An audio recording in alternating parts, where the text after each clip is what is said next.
A palavra de Deus, enviada com poder e autoridade, produz o resultado para o qual foi mandada. Acompanhe agora uma mensagem dos Encontros de Paz e Vida, ministrada pelo pastor Fernando Helves. Um oferecimento dos pregadores do telhado. No Evangelho segundo escreveu João, no capítulo de número 19. Evangelho segundo escreveu João, capítulo de número 19. Eu quero fazer com você a leitura a partir do versículo de número 17. Evangelho segundo escreveu João 19, versículo 17.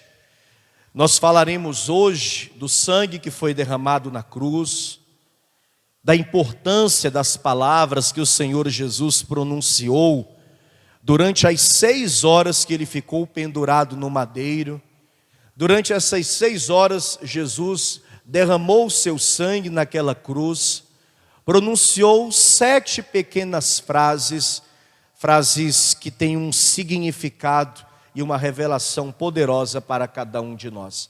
Amém? Quantos encontraram João 19, versículo de número 17, diga glória a Deus. Está escrito assim: e levando ele às costas a sua cruz, saiu para o lugar chamado Calvário, que em hebraico se chama Gólgota, onde o crucificaram e com ele outros 2, um de cada lado e Jesus no meio. E Pilatos escreveu também um título e pô-lo em cima da cruz, e nele estava escrito: Jesus Nazareno, Rei dos Judeus. Quantos creem que esta palavra é de Deus? Diga glória a Deus. Foram 6 horas ali pendurado, minha gente, com as suas mãos pregadas, literalmente pregadas na cruz, com os seus pés também pregados na cruz, com aquela coroa de espinhos que já há algumas horas perfuravam o seu crânio, e com o seu corpo totalmente ferido e dilacerado. Jesus estava sofrendo muito. Jesus estava sentindo muitas dores. Jesus sentia falta de ar. Jesus estava se afogando com o seu próprio sangue e com a água do seu corpo que estava enchendo os seus pulmões. Jesus estava pagando um alto preço por cada um de nós. E durante esse período, ele declarou frases que têm uma importância e uma revelação poderosa para as nossas vidas. Quem crê que Jesus verdadeiramente morreu no Calvário, foi crucificado para nos salvar, diga glória a Deus. Eu vou ler com você o versículo 19, aonde o evangelista João fala do título que Pilatos mandou escrever numa tábua que se colocava no topo da cruz. E Pilatos, ao escrever esse título, ele fala de algo muito revelador. E eu gostaria de compartilhar isso com você. Eu leio e você repete. Vamos lá. E Pilatos escreveu também um título e pô-lo em cima da cruz. E nele estava escrito: Jesus Nazareno, Rei dos Judeus. Você crê nessa palavra? Toma posse dela? Então faça o seguinte, desocupe as mãos, igreja, e vamos dar para a palavra do Deus Altíssimo a melhor e mais sincera, mais bendita e gloriosa salva de palmas. Aplauda com alegria, dê glória a Deus e faça destes aplausos o melhor o melhor aplauso que você já deu para o Senhor em toda a sua vida. Abra sua boca e diga glória a Deus. Você que nos ouve pela rádio, nos assiste pela internet, junte-se a nós aqui em Porto Alegre, na Paz e Vida sede no Rio Grande do Sul, e glorifique a Deus conosco, exalte a Deus conosco. Vai aplaudindo, igreja, vai glorificando, aplaude e diga glória, glória a Deus. Diga glória ao teu nome, Senhor. Pai querido, Deus amado, a tua igreja te aplaude e te exalta agora, e sobre cada vida derrama graça, virtude e poder. Que eu diminua e que o Senhor cresça. Remove os impedimentos e tudo que atrapalha. Envia a tua palavra com poder e autoridade, e que ela vá, Senhor, e produza o resultado para o qual ela é mandada, em nome de Jesus. Diga amém, Senhor. Podeis tomar assento, podeis se assentar. E deixa eu te pedir uma gentileza, deixa eu te pedir um favor. Ponha seu telefone no modo silencioso. Evite levantar a partir de agora. Escute atentamente a pregação da palavra de Deus. Amém? Antes de falarmos das frases que Jesus pronunciou ali no Calvário, eu quero trazer para você, aqui em nossa sede, como também você que nos acompanha pelo YouTube, um estudo com base no livro Evangelho Reunido, de autoria do pastor João Ribe Palharim. Esse estudo fala a respeito da cruz. E nós vamos perceber que esse método de pena de morte, ele passou a ser usado séculos e séculos antes do Senhor Jesus. Não precisamente uma cruz como conhecemos, mas um madeiro. O madeiro foi algo usado muito tempo antes do Senhor Jesus. Eu vou ler o estudo e eu gostaria que você escutasse atentamente. Amém? Veja bem, os primeiros registros de pessoas penduradas em madeiros. Quando foi que isso aconteceu? Veja bem, vários povos, várias nações costumavam pendurar os seus condenados em um madeiro. No livro de Gênesis está registrado, veja bem, que 18 séculos antes de Cristo, isto já era feito no Egito. Lembra quando José interpretou o sonho do copeiro e do padeiro? José disse que o copeiro iria sair da prisão e iria voltar para o seu serviço diante de Faraó. Mas o padeiro seria morto. E não apenas morto, seria pendurado em um madeiro. Se você ler comigo Gênesis 19, é fácil de você achar, é o primeiro livro da Bíblia. Aliás, Gênesis 40, olha o que vai dizer aqui, Gênesis 40, versículo 19. Veja, um registro de que 18 séculos antes, no tempo de Moisés, o Egito já costumava pendurar pessoas no madeiro. Está escrito assim, Gênesis 40, versículo 19. Dentro ainda de 3 dias, Faraó levantará a tua cabeça sobre ti e pendurará num madeiro, e as aves comerão a tua carne de sobre ti. O condenado era pendurado neste madeiro, ali ele ficava para ser devorado pelas aves, deixando bem claro que ele era pendurado morto já. Ele era pendurado morto. E se você ler comigo em Josué capítulo 10, de Gênesis vá para Josué, você vai perceber que os próprios judeus também penduravam em madeiros. E o relato mais antigo vem cerca de 1405 anos antes de Cristo, ou no ano 1405 antes de Cristo. Josué, capítulo de número 10. Olha o que vai dizer aqui o versículo de número 26. E depois disto, Josué os feriu e os matou, e os pendurou em 5 madeiros, e ficaram enforcados nos madeiros até a tarde.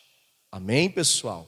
Veja, os egípcios, em torno de 18 séculos antes, e os próprios judeus, o relato mais antigo é cerca de 1405 antes de Cristo. O povo judeu também praticava tal coisa. Continuando aqui o estudo. Pessoas penduradas vivas agora, não mais mortas, vivas. Escute. Os fenícios, ou seja, a nação fenícia, faziam isso utilizando madeiros pontiagudos, onde o condenado era traspassado, ora pelo ventre, veja bem, ora pelo ânus, saindo pela boca. Olha o detalhe.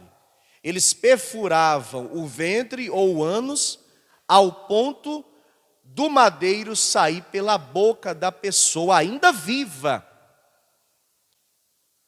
Continuando. Os suplicados, os que estavam ali presos, ficavam nesse madeiro até morrerem, e esta prática era chamada não de crucificação, é fato, mas de empalação. No ano 3 antes de Cristo, Alexandre o Grande pendurou no madeiro 1000 rebeldes vivos na cidade de Tiro. 1000 pessoas penduradas naquele madeiro pontiagudo, ora perfurados pelo ventre, ora perfurados pelo ânus, ao ponto de sair pela boca, e ficavam ali o tempo que fosse necessário para que eles viessem morrer. Como foi que evoluiu para a cruz que nós conhecemos? Escute, muitos anos depois, acrescentaram uma travessa horizontal, onde a vítima era amarrada viva e encravada.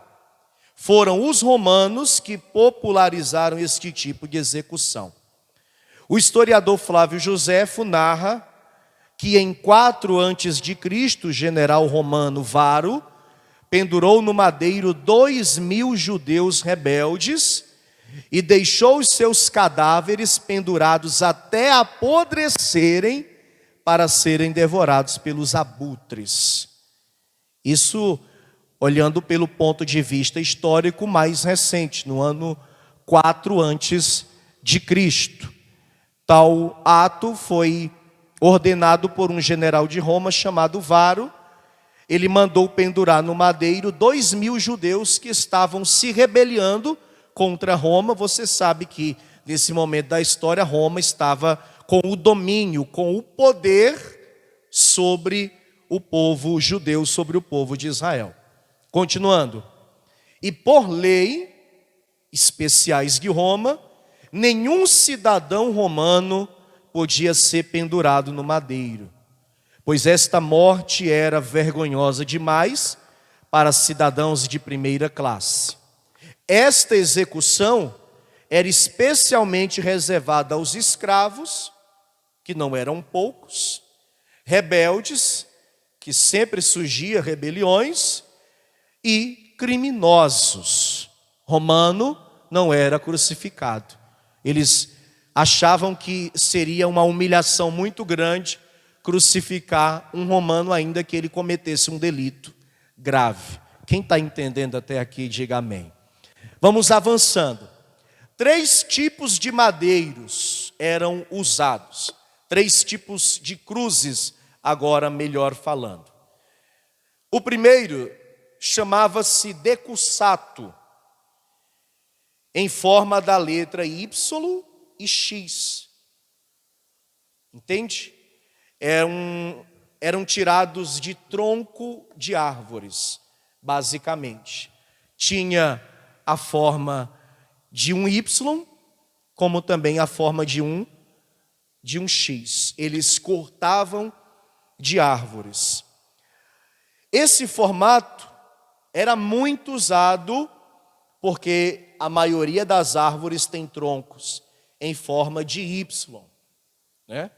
Já o formato de X era mais raro, porém, Y você encontra muitas árvores com um tronco em formato de Y. Talvez quando você for para a sua casa passar em frente a uma árvore, você pode constatar. Cuidado quando estiver dirigindo, por favor, para não tirar a atenção do trânsito. Mas se você parar para pensar, a grande maioria das árvores tem troncos em formato de Y, né? X já era mais raro. Esse era o madeiro chamado decussato. Um outro chamava-se comissura. Nos lugares que não tinha árvores, os carrascos faziam a junção de 2 madeiros no formato da letra T. Já viram algum filme, algum documentário a respeito da crucificação de Jesus, aonde você vê Jesus sendo crucificado, o ator ali sendo crucificado e a cruz tem um formato de T e não o formato original, entre aspas, que a gente conhece desde a infância? Muito bem, esse tipo de cruz chamava-se comissura, não tinha árvores para cortar o tronco, ali o galho, assim podemos dizer, com o formato de Y, de X. Então eles retiravam troncos e colocavam um na vertical, o outro na horizontal, pregavam e ali eles crucificavam a pessoa. O madeiro horizontal se chamava patíbulum, esse que fica na horizontal, que era bem menor que o vertical e era apoiado, né, e pregado no topo. Muitos acreditam que esse modelo, esse formato foi o formato da cruz que Jesus foi crucificado, tá? O terceiro e último modelo era o imsu, que segue o mesmo padrão de fabricação da comissura. Veja que diferente, comissura e imissu, tá bom? Porém, o madeiro horizontal cruzava pelo meio do vertical, num desenho parecido com o sinal de adição, com o sinal de mais, com o sinal de adição. Não era propriamente uma cruz como nós conhecemos, aonde o madeiro horizontal ficava mais próximo do topo, mas ficava basicamente ali um pouco no meio, um pouco mais baixo.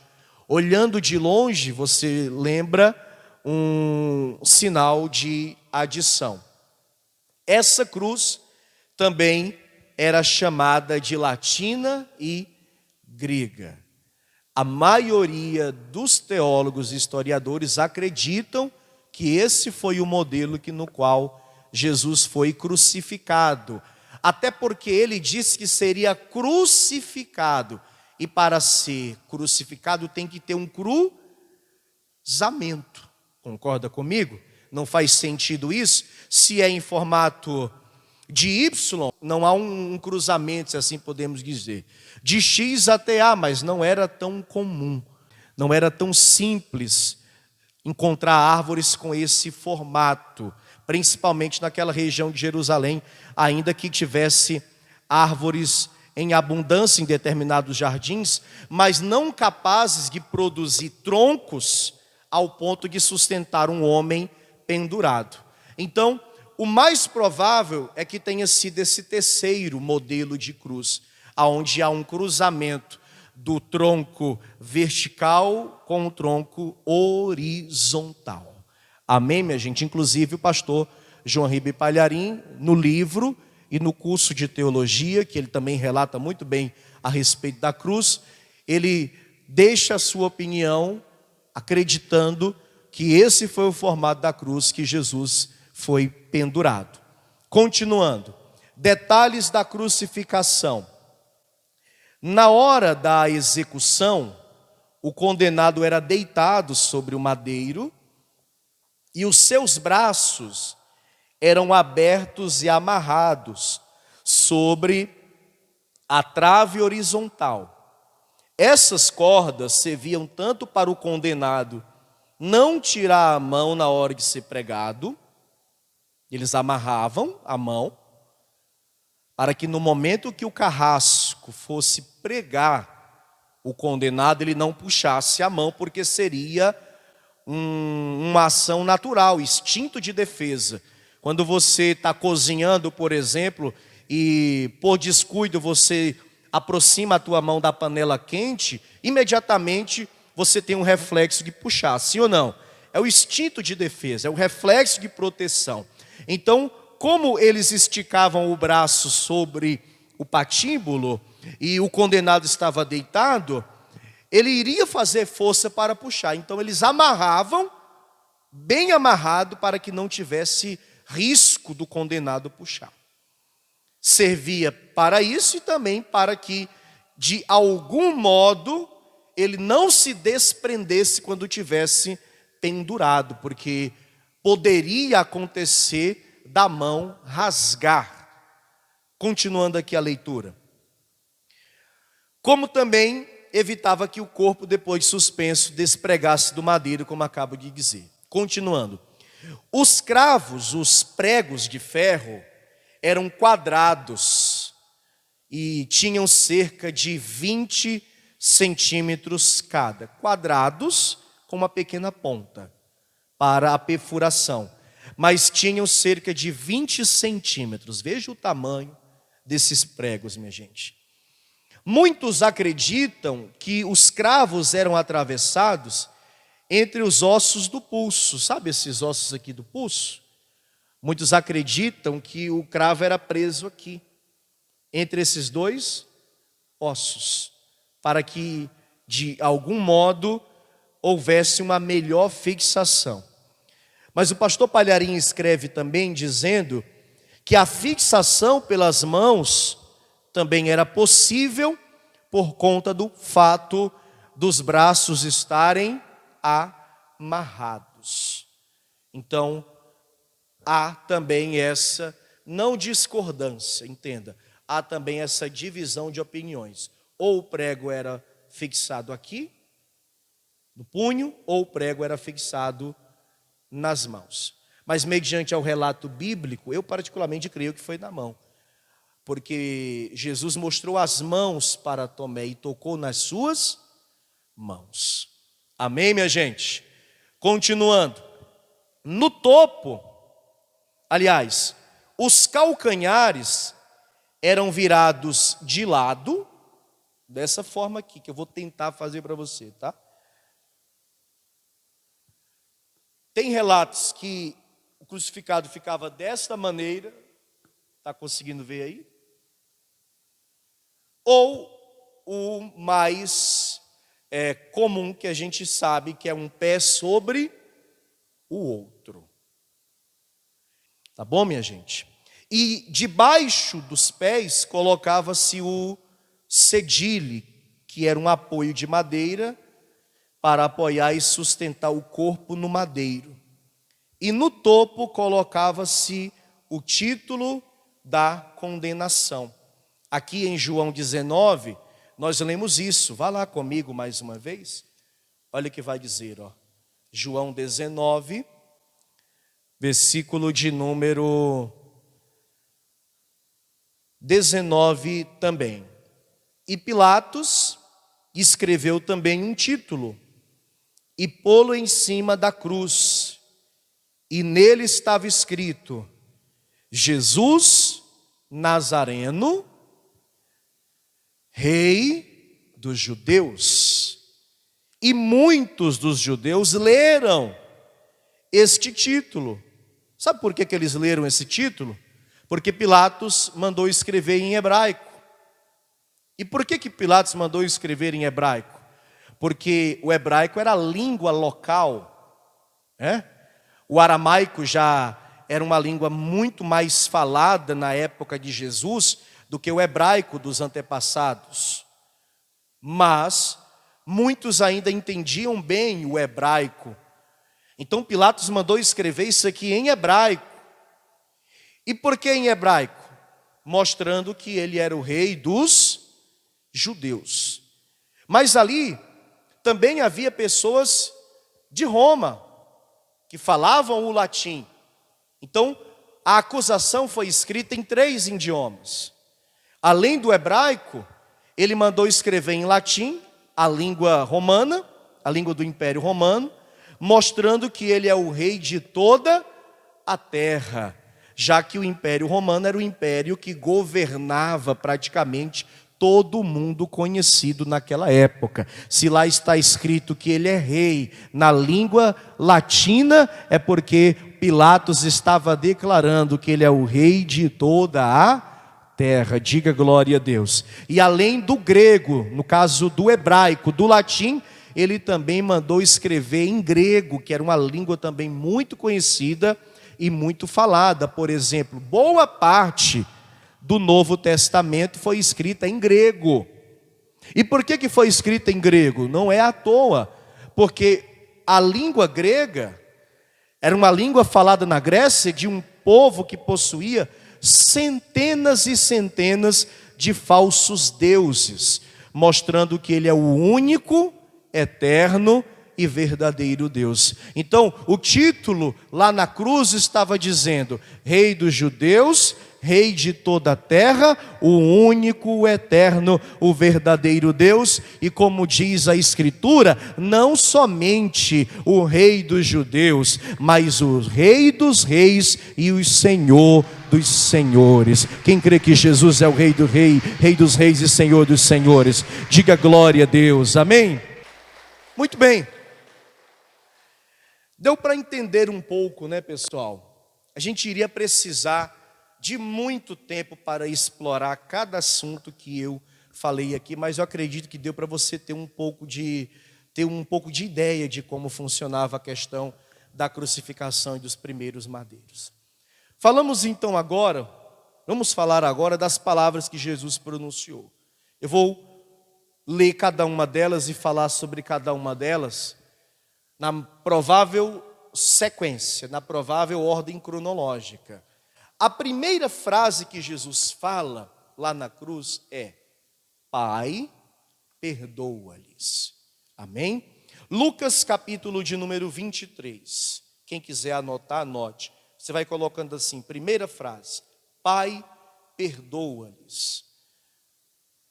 Lucas 23, versículo de número 34. Jesus está crucificado e ele vai declarar essa primeira frase dizendo assim, Lucas 23, 34.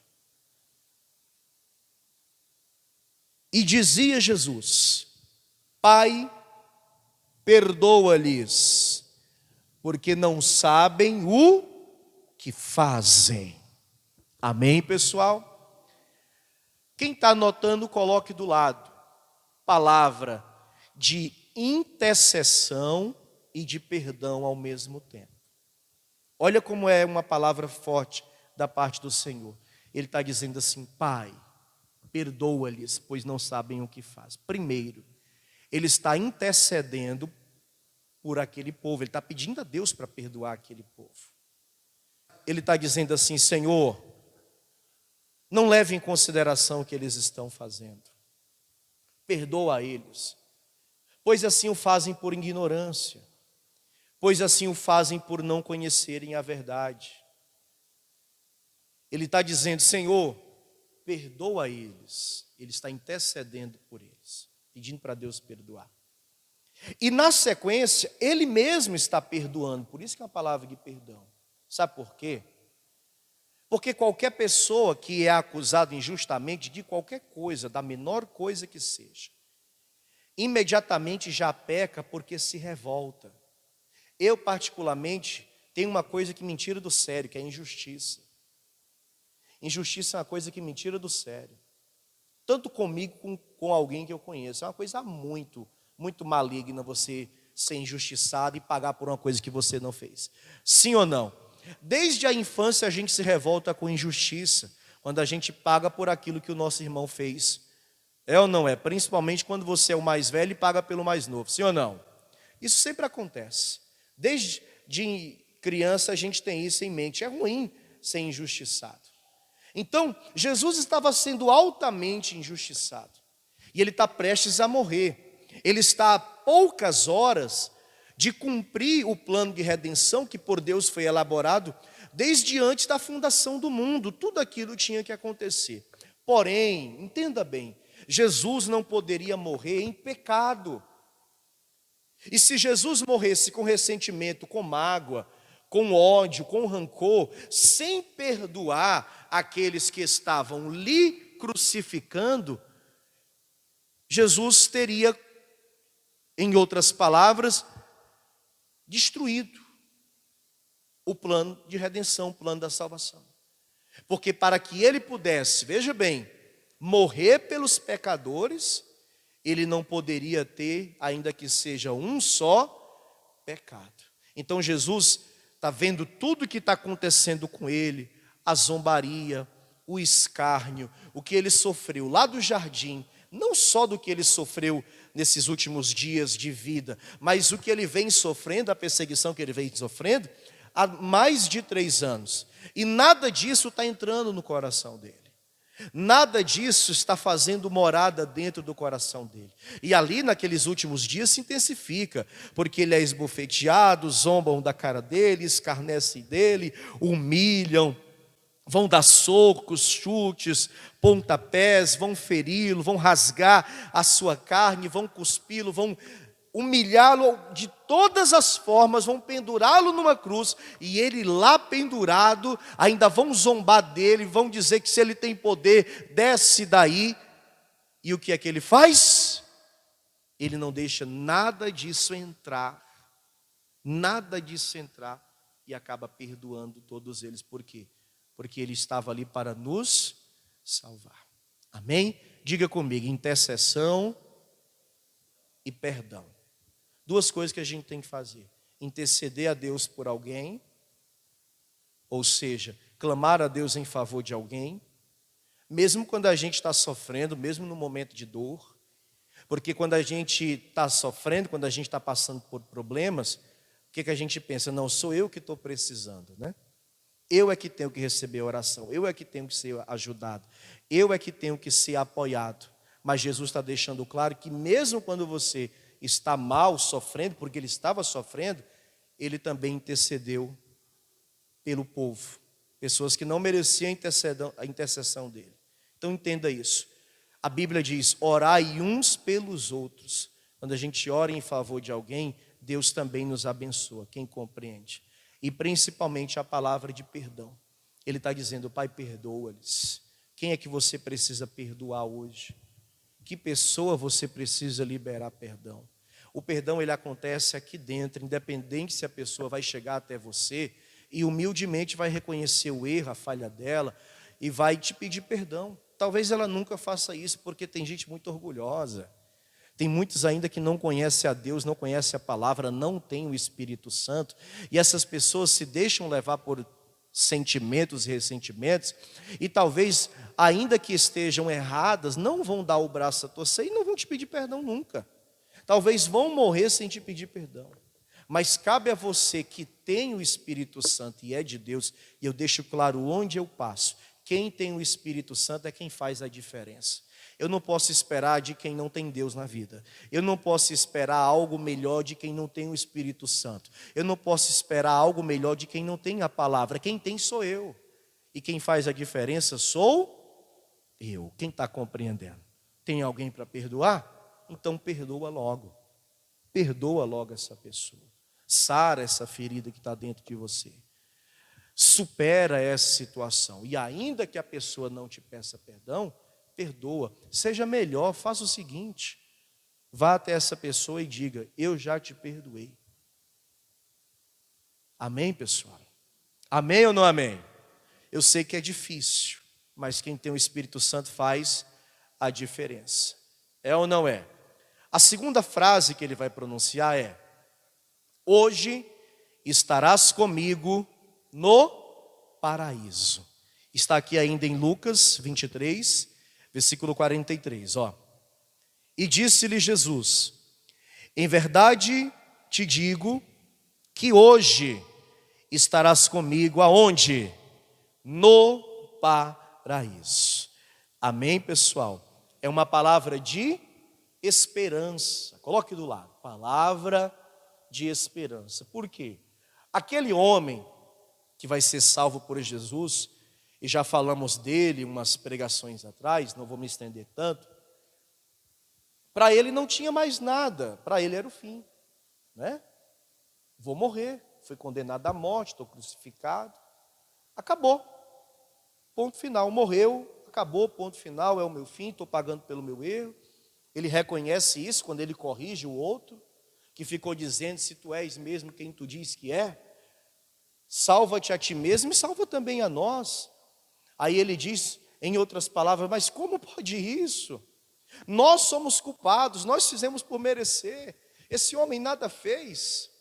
Como se dissesse: nós temos que morrer e ele não. E outra, tu mesmo condenado, mesmo nesse momento, ainda se acha no direito de acusá-lo, ainda se acha no direito de falar alguma coisa contra este homem, como se dissesse: esse homem é santo, esse homem é realmente quem ele fala. Ele está reconhecendo Jesus naquele momento. Amém? Foi o primeiro salvo pela fé mediante a graça de toda a história. No seu leito de morte, ainda que por condenação por crucificação, ele está reconhecendo Jesus. Então, ele achava que era o fim, mas aí Jesus traz uma palavra de esperança. Ainda hoje estará comigo aonde? No paraíso. Amém? Deus sempre tem uma palavra de esperança para nós. Quando a gente acha que é o fim, Deus sempre tem uma palavra de esperança. Ontem eu mandava umas mensagens para o pessoal falando acerca do café, mas uma pessoa que veio aqui há muito tempo mesmo.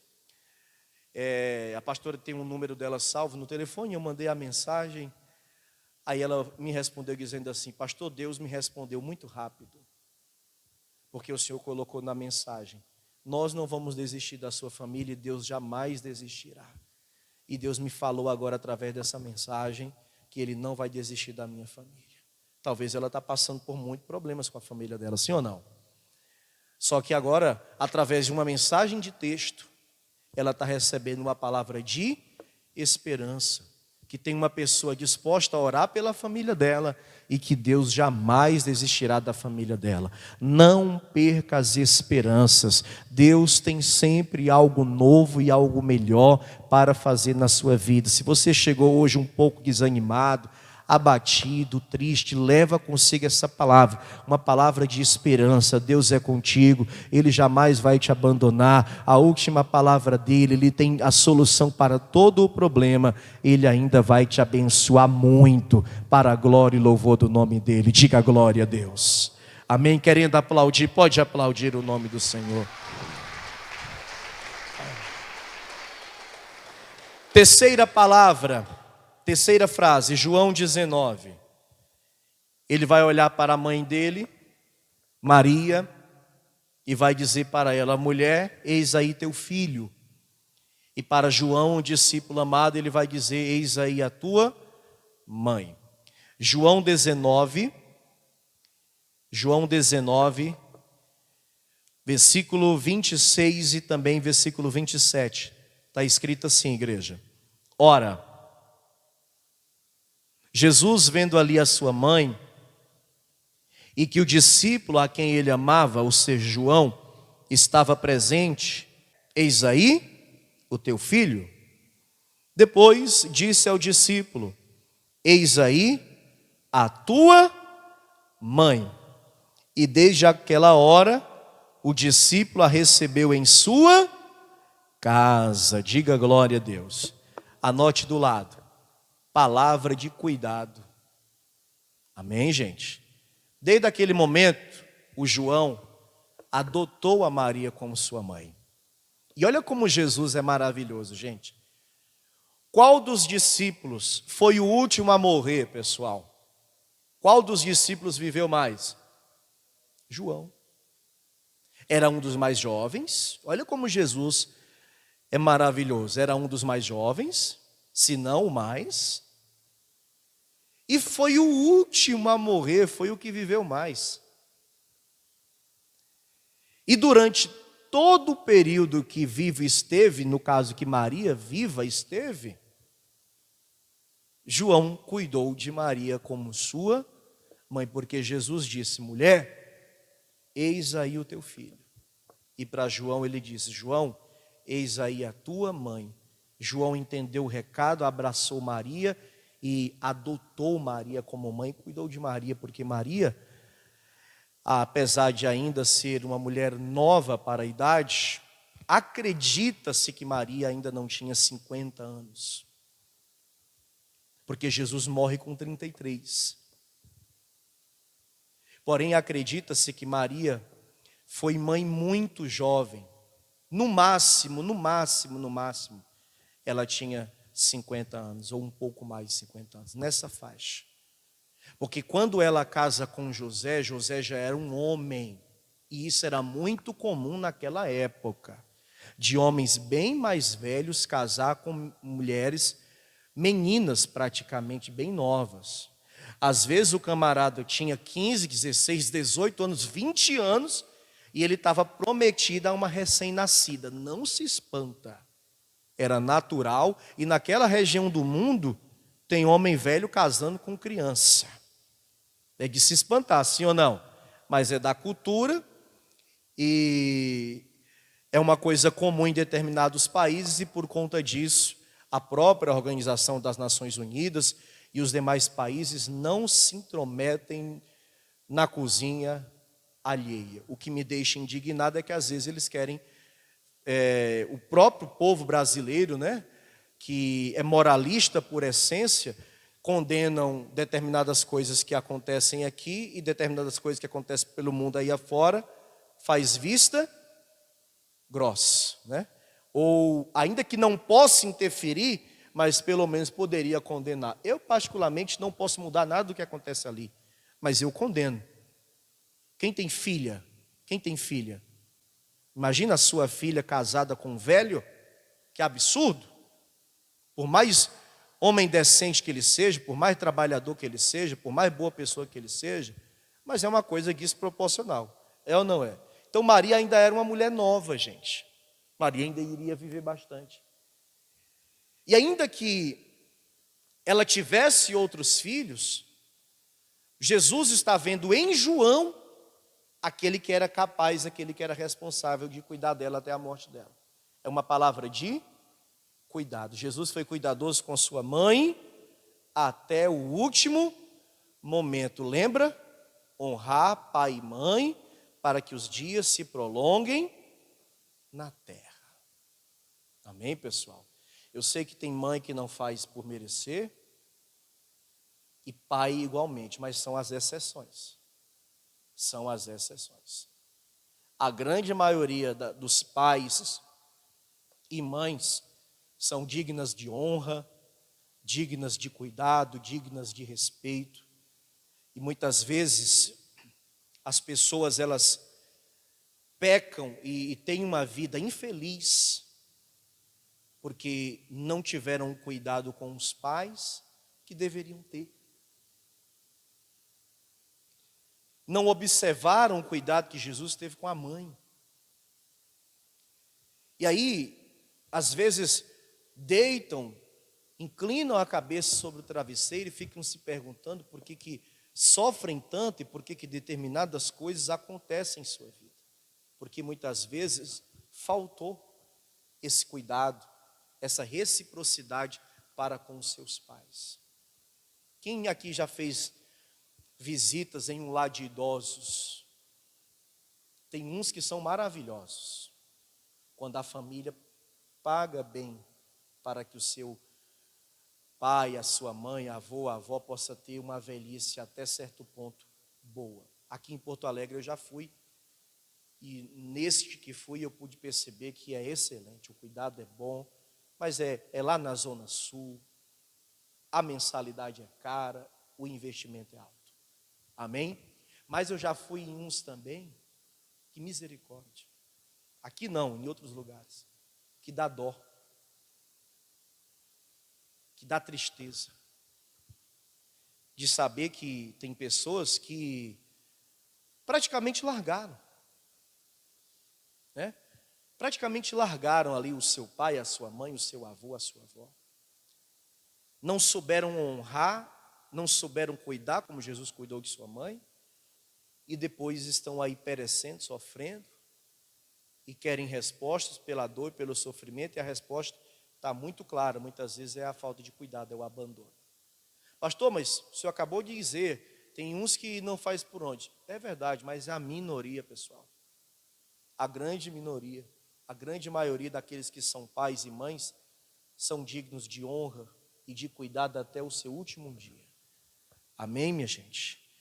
Palavra de cuidado foi a terceira frase de Jesus. Você tem cuidado bem da sua família, tem cuidado bem de seus pais, seus avós, tem honrado, tem respeitado, né? Isso é bom, isso é maravilhoso.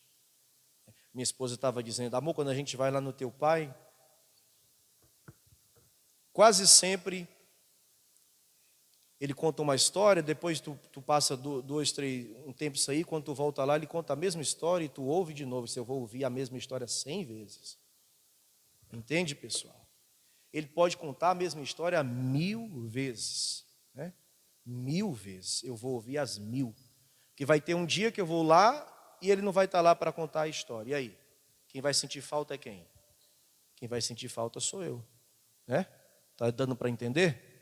Vamos para a quarta frase de Jesus, Mateus 27. Mateus 27, às vezes é mesmo, às vezes até para o telefone, tá? Liguei para ele esses dias, aí ele me contou uma história que ele já tinha contado umas 2 vezes, uns anos atrás, mas paciência, né, gente? Né? Mateus 27, versículo 46. E outra, eu escuto como se fosse a primeira vez, dou minha opinião, às vezes até eu mesmo pergunto. Pai, conta aquela história lá quando o senhor era novo. Mateus 27, versículo de número 46. Essa é a quarta, né? E perto da hora 9, exclamou Jesus em alta voz, dizendo, Eli, Eli, lema sabactani, isto é, Deus meu, por que me desamparastes? Diga glória a Deus. Palavra de dor, literalmente, palavra de dor. Lembra que Jesus várias vezes diz, eu e o Pai somos um? Quem já leu isso na Bíblia? Na hora que ele foi preso na cruz, ele foi separado do Pai pela primeira vez. Pastor, por quê? Porque ainda que ele não tivesse pecado, sobre ele estava todo o pecado da humanidade. A maldição de toda a humanidade. Pois a Escritura já dizia que maldito é aquele que for pendurado no madeiro. E Deus é o quê? Deus é santo. Se naquele momento todo o pecado da humanidade estava sobre o Filho, o Pai não poderia estar no Filho. Então houve uma separação. Por isso que eu preguei para você outro dia, você há de lembrar, que houve trevas. Era como se Deus estivesse escurecendo aquela região do mundo para não ver a dor e o sofrimento do seu Filho. Foi a primeira vez que Jesus esteve separado do Pai. Então ele se sentiu só, ele sentiu a dor da separação. Que é a dor que muita gente sente quando está separado de Deus e chama muitas vezes de depressão. Eu não estou dizendo que depressão não tem que ter cuidado, tem que ter tratamento, tem que ter acompanhamento. Pelo contrário, tem que ter. Amém, pessoal? E que depressão é unicamente falta de Deus. Eu não estou dizendo isso. Mas muitas vezes, repare bem, muitas vezes o que falta, a dor que esse povo sente, esse vazio que esse povo sente, é a separação de Deus, é a falta de Deus. Então, com muita dor, ele começa a gritar, Deus meu, por que me desamparastes, porque me deixaste só. Pastor, mas por que Jesus está falando isso? Ele era um homem também, como eu e você. E ali naquele momento, a natureza humana falava mais alto. Assim como ele disse, Pai, se possível for, passa de mim este cálice. E se sentindo só e com dor, ele clamou a quem? Ele clamou a Deus. E quando nós estamos com dor e sofrimento, a quem nós devemos clamar? Nós devemos clamar a Deus. Aquele sofrimento era passageiro. Logo, logo ele iria morrer. E logo, logo ele iria ressuscitar. E logo, logo, aquele que estava dizendo, Pai, por que me desamparastes? Estaria assentado à direita do Pai. É aonde Jesus está agora. Jesus está assentado à destra de Deus Pai. Quem crê nisso, diga glória a Deus. Amém? Quinta palavra, pessoal. João 19 de novo. Versículo de número 28, está escrito assim, ó. Depois, sabendo Jesus que já todas as coisas estavam terminadas, para que a Escritura se cumprisse, disse o quê? Tenho sede. Essa é a quinta frase, tenho sede. Anote aí, palavra de humanidade. Por quê? Porque a dor estava revelando a natureza humana de Jesus. Pois ele é Deus e veio como o quê? E veio como homem. Amém? Se um dia você acordar triste, abatido, desanimado, não fique mal por isso. É normal.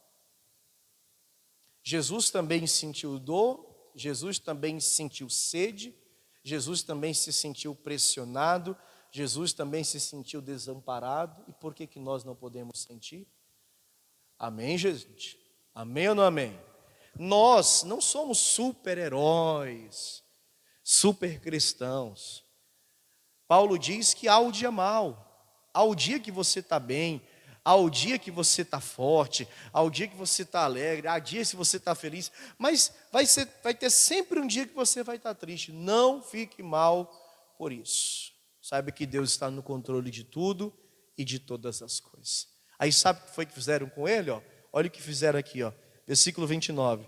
Estava ali, pois, um vaso cheio de vinagre, e encheram de vinagre uma esponja, e pondo-a num ensopo, lhe chegaram à boca. Quando eu fui pesquisar o que era esse vinagre, isso há muitos anos atrás, tá? Eu fiquei aterrorizado. Eu fiquei aterrorizado e revoltado com o que fizeram com Jesus. Naquela época, existiam os banheiros públicos, as famosas latrinas. Quem já ouviu falar nas latrinas? Eram banheiros literalmente públicos. Contratava-se até pessoas para tocar, enquanto as necessidades eram feitas. E não tinha divisões, não tinha divisórias. Você vai no banheiro de shopping, nos sanitários tem as divisórias, né? Ninguém vai ver o que o outro está fazendo, né? Só que naquela época não tinha. E na hora de se lavar, o objeto que eles usavam para se lavar era compartilhado. Era uma espécie de esponja na ponta de um cabo de madeira. Eles colocavam num balde, onde tinha ali um produto que eles usavam, acreditando que poderia promover desinfecção, né? Como se fosse uma água clorificada, uma água sanitária. Por isso o vinagre. Eles molhavam essa esponja nessa água e limpavam o ânus com essa água. Quando terminava de limpar, jogava lá dentro de novo. O outro que estava fazendo do lado usava a mesma coisa. Aí quando você vê uma esponja e pondo-a num ensopo, lhe chegaram à boca, é isso. A água da latrina. a água que era usada para a lavagem do ânus das pessoas que usavam ali no banheiro. Eu estava assistindo a novela Jesus, da Record. Quem assistiu algum capítulo ou todo aí? E no dia da crucificação de Jesus, eu fiquei muito atento para ver se eles iriam retratar isso. E realmente retrataram conforme os historiadores falam. Um dos soldados romanos, um bem conhecido lá na história, que agora esqueci o nome dele, e que assisti toda, a primeira vez eu assisti todinha, gostava de assistir. Fora os momentos de heresia, né? Porque a Record exagera nas heresias, mas enfim. Mas como a gente conhece a Bíblia, a gente vai filtrando, né? Quando passou Davi pela primeira vez, a irmã chegou para mim: ô pastor, Davi vai morrer, será, na novela? Eu olhei para ela e disse assim: ô irmã, vai ler a Bíblia. Davi morre, mas morre bem velho, né? Farto e na bênção de Deus, não agora. Ah, eu achei que o Saul ia matar o Davi. Ô irmã, lê a Bíblia. Lê a Bíblia que é melhor. E aí eu fiquei atento para ver se eles iam mostrar isso, né, como os historiadores apontam. E aí o soldado romano foi lá, tanto que a cor da água que sai ali daquele sopro, daquela esponja, quando o soldado romano na novela tira, é da cor de fezes, assim, sabe? De uma água suja de fezes. E ele leva até a boca de Jesus. Não é de dar revolta, pessoal? Terrível isso, sim ou não? E ele foi obrigado, né? Ele foi obrigado, sabe por quê? Porque da outra vez ofereceram para ele vinho misturado com mirra, misturado com fel, e ele não quis beber. Por quê? Porque o vinho misturado com a mirra, com o fel, ele causava uma sensação de alívio, né? Anestesiava um pouco a dor, e Jesus não estava ali para ter a dor anestesiada, ele estava ali para sentir a dor. Então ele não quis tomar primeiramente o vinho com mirra, o vinho com fel. Aqui, quando ele diz tem sede, não é que ele está querendo beber, me dê água, não, ele tá dizendo tenho sede, porque ele está sentindo a sede. Então esse soldado romano vai e coloca essa água suja que era usada para a lavagem do ânus das pessoas que faziam as suas necessidades ali nas latrinas. Tá bom, minha gente? Versículo de número 30. Está consumado, é a sexta frase. E quando Jesus tomou o vinagre, disse: está consumado. E inclinando a cabeça, entregou o quê? Espírito. Está consumado é a expressão grega, se você quiser anotar, anote. Tetelestai. Se escreve assim, ó. T-E-T-E-L-E-S-T-A-I. Vou ler de novo. Tetelestai. T-E-T-E-L-E-S-T-A-I.